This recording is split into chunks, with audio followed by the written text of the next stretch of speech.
There's at least 4 humpbacks here. And again, you know, this even 10 years ago, we wouldn't have seen a humpback here. On board a schooner called the Maple Leaf, Jackie Hildering teaches tourists about humpback whales. Her work is to research and identify the whales that have returned since whaling was banned in 1967. The peak in this very small area that we've had in 1 year now is 66 animals. It is remarkable how they have come back from the brink. There are 20,000 now in the North Pacific, so that's from Russia to British Columbia down to Japan.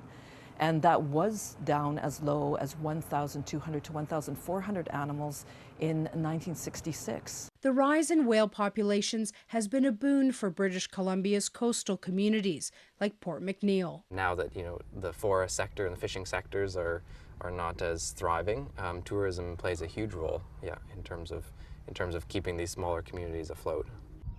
And with the rise in population, Canada's federal government has recently downlisted humpback whales from a threatened species to one of special concern. The change means there is less protection for the whales and potentially less impediments to industrial activities. Not everyone sees this change in status as good news, especially those whose livelihood depends on tourism. Craig Murray has run a remote resort in the area for 35 years.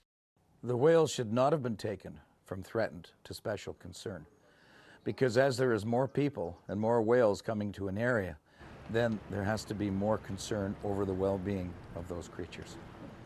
Now that hunting is behind us, there are new threats for humpback whales along British Columbia's coast.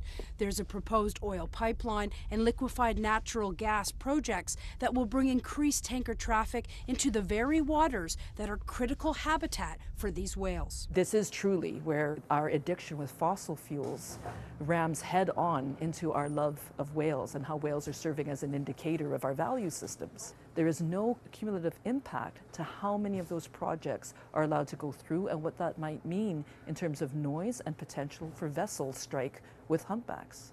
Even without these new projects, Hildering spends a great deal of her time educating boaters about the risks for both humans and whales if an animal is hit or if one gets caught in their nets.